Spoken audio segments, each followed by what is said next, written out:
Hi everyone, it's me Mama Angel and this is a day in my life. Grabe ang power ko talaga kahapon. Ang dami ko talagang energy, ang dami ko talagang na-achieve, ang dami kong nagawa. O diba? Sobrang dami, ganun kadami. Kaya talagang nung pagdating ng gabi, napapa-thank you Lord na lang talaga. Ang dami ko talagang nagawa.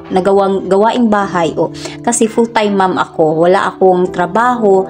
Trabaho din naman to. Ano ba tawag dito sa nasa bahay lang na kumikilos? Diba trabaho din naman? Diba? Bakit ba? Bakit ganun kayo? Bakit ganun kayo?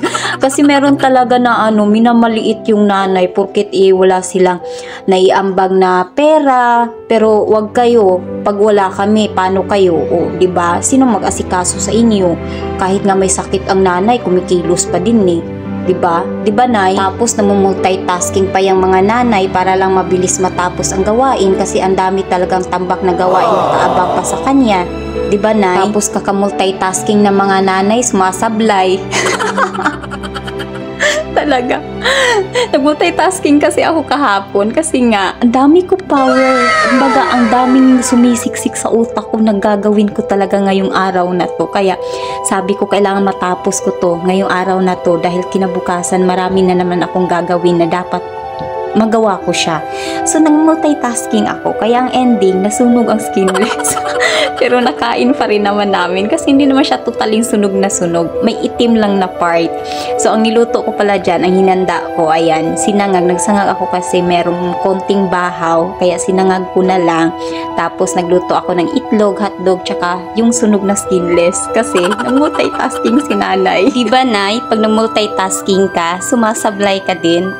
Aminin mo, hindi lang ako. Ang ginawa ko kasi kahapon, multitasking, ay habang nagluluto ako ng ulam, tapos nire-ready ko yung tubig para ilalagay ko sa washing.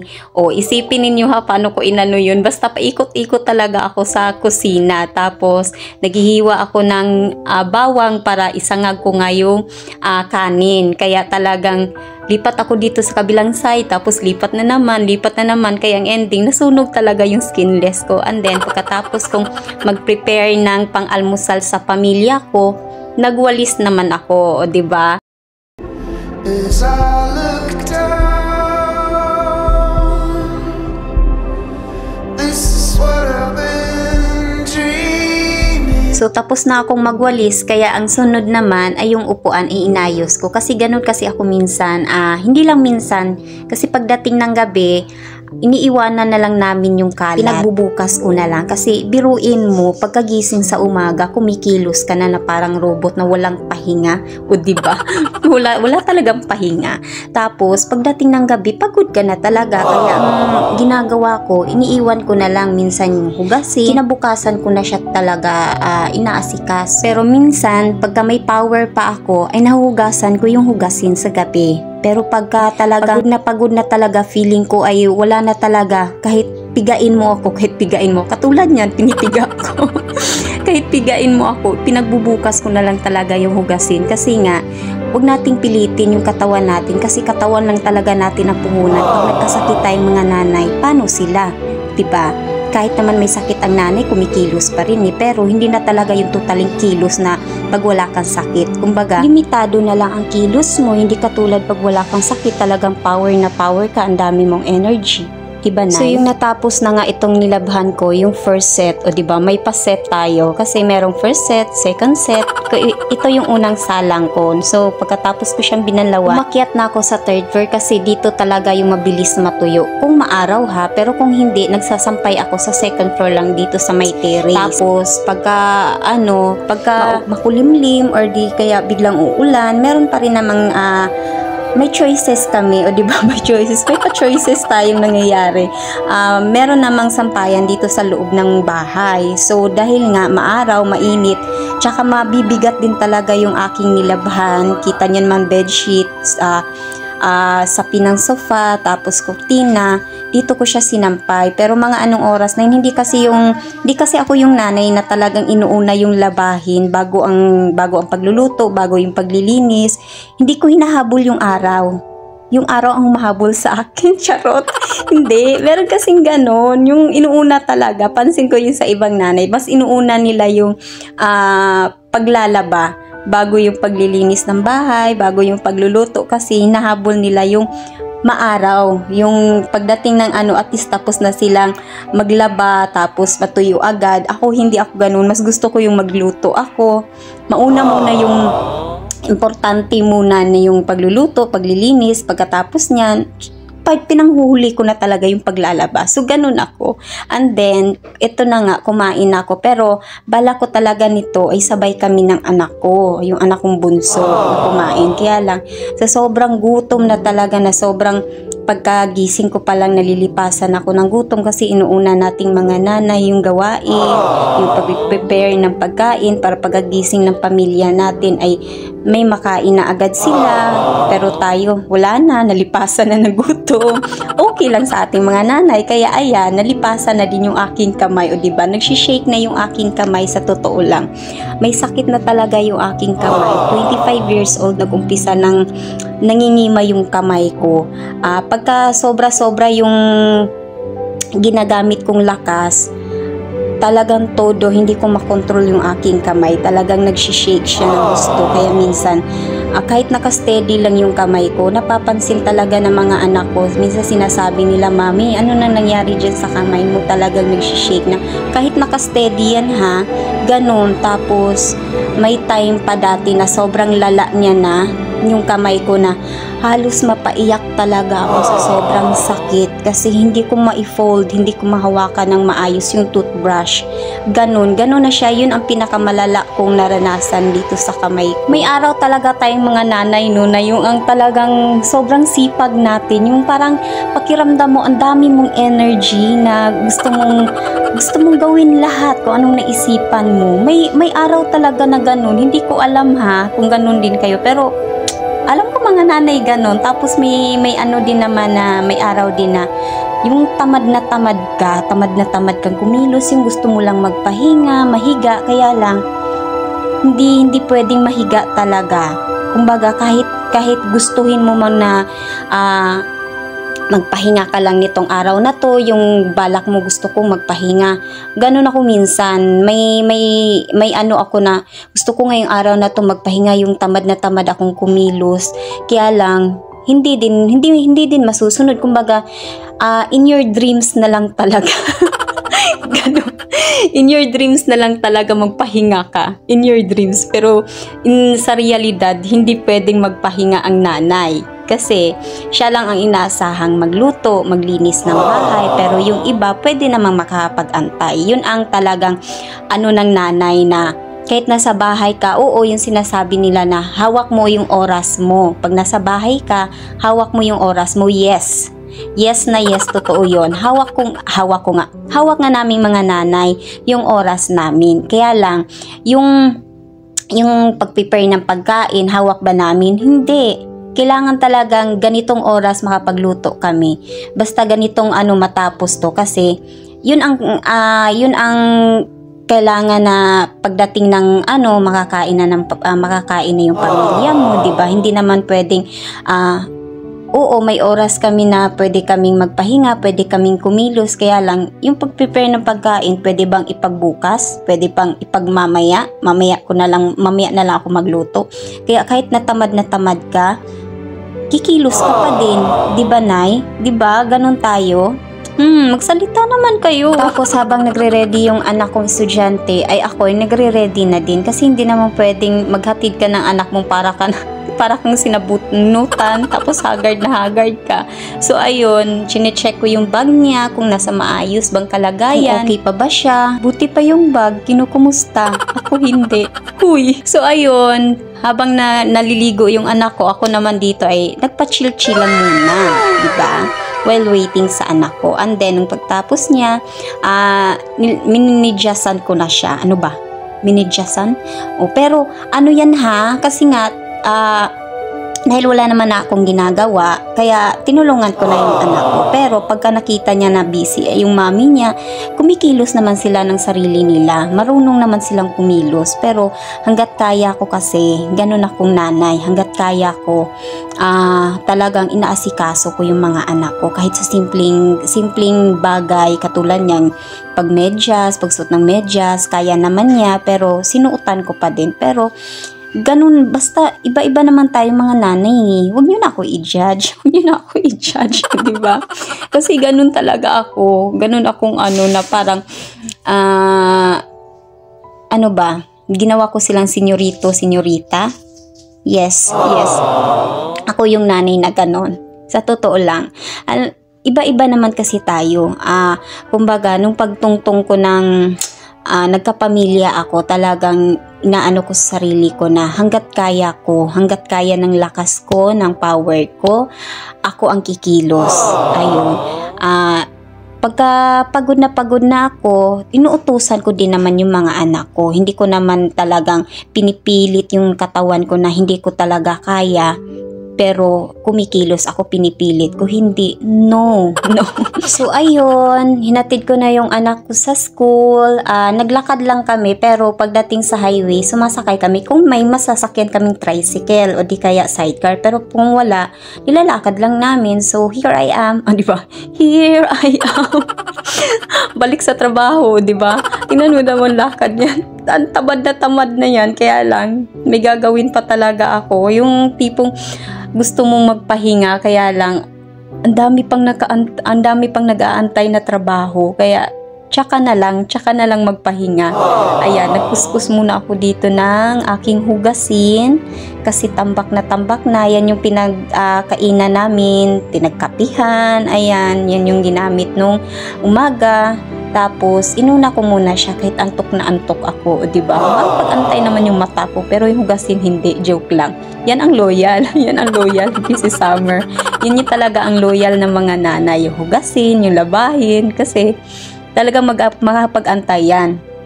Kasi wala namang mag-asikaso na iba. Walang ibang mag-asikaso na paglalaba, kundi ang nanay. Kaya, yan ang loyal talaga, di ba? Naisingit pa yung loyal na si Summer. Hindi, joke lang. As I look down, this is what I've been dreaming of. I lay back down, all the panels slides blue above, and I can't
So, pagkatapos ko maghugas, nagpaganda muna ang nanay.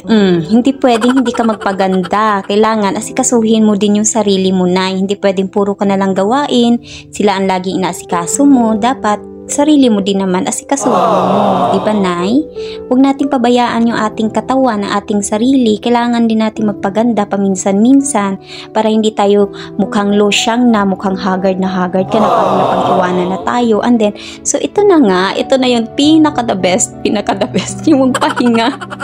Kasi sobrang antok na talaga. Biruin mo, madaling araw palang gising na yung mga nanay. Dumating na yung parcel ko, guys. So, i-unbox na natin. Order kasi ako ng ganito. Ayan, ang cute.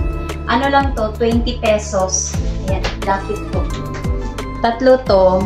Ito, dapat sa anak ko. Kasi pink na pink. Ang in-order ko, pink, black and white. Sa akin dapat yung white, tapos sa panganay ko yung black. And this one, para sa babae ko, meron siyang salamin. Kaya lang, napunta siya sa akin kasi gusto ng anak ko yung puti. Walang magawa si mother, kundi okay na lang. Pero yung puti talaga dapat sa akin. Kaya lang, wala anak is anak ko. Siya yung masusunod. So, ito yung dumating kahapon in order ko. Pero sabay ko, ayan. Order ako ng, hindi ko na pinakita yung unboxing nito. Ayan. Order kasi ako nung nakaraan na ito, tsaka brief ng anak ko. So, i-unbox na natin. Ano din to? Yung isa, alam niyo na, vlogger be like, vlogger na walang, vlogger na wala pang sahod. Wala pang sahod. Lahat naman dumadaan sa walang sahod. So, order ako ng ganito. Wait lang. Nag-slowly tayo kasi medyo basa pa ang aking nails. Kaya, slowly but surely. Kasi sayang naman pag nasira ang ating nails. O, diba? O. Ito naman. Ayan siya. Tingnan natin. Ayan siya. Hindi ko alam para ano to. Bluetooth. Ano ba to? Umorder tapos di alam paano gamitin. Paano to? Paano ito humaba? How? Diba? Hindi ko alam paano, guys.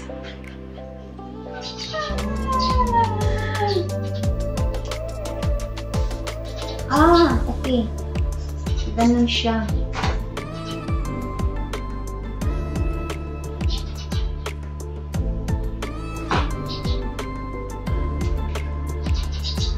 Tapos masira, no?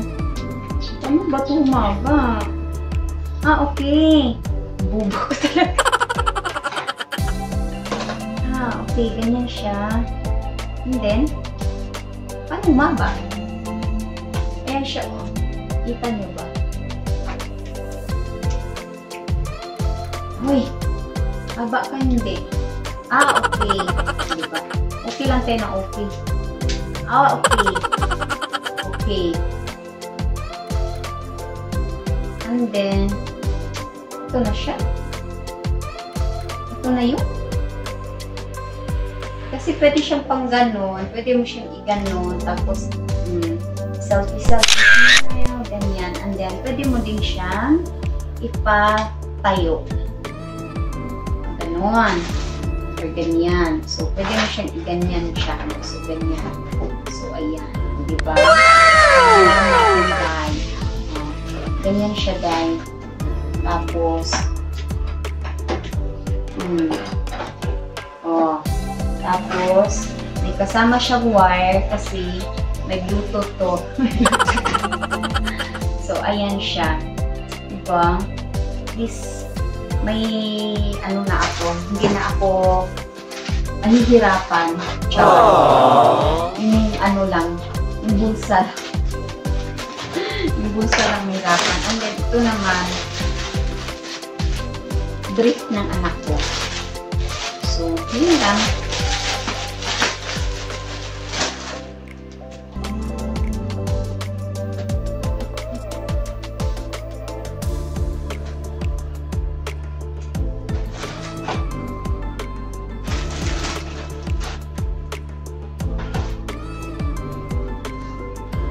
Okay, yun lang guys.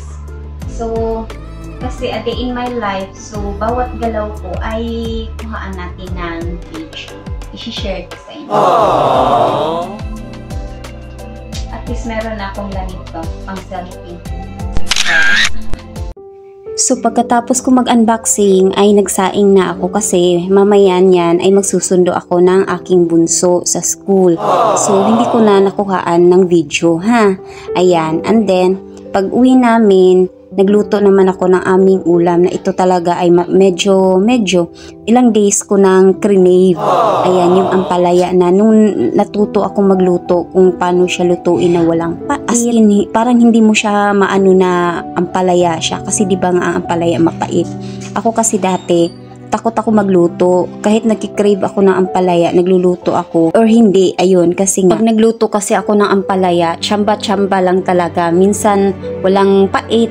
Kahit hindi masarap, basta walang pait, nakakain pa din. O di kaya, mapait talaga. Yun ang pinakaano. Dahil ang pipiliin lang, hindi makain yung ampalaya, ang pipiliin yung sahog lang. Kaya sayang lang talaga. Pero ngayon, nung tinuruan ako ng mga kapatid ko, paano siya lutuin nang wala talagang pait. As in, sobrang sarap talaga. Halos araw-araw, hindi naman araw-araw, kung pwede nga lang ha, kung pwedeng araw-araw na ulam yan, payag ako.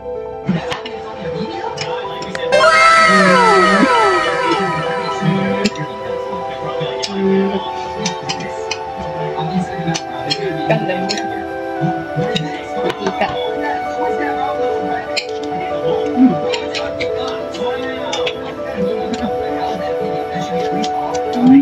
Ako din siya.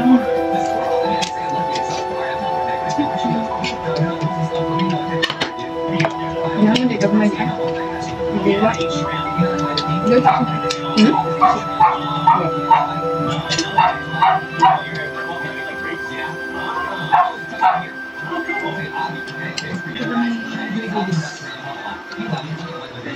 Bis, ito lo kadlaw wala. Bis, bis ba domingo? Ito lo kadlaw. Magabiin na ganyan. Tapos ko. February.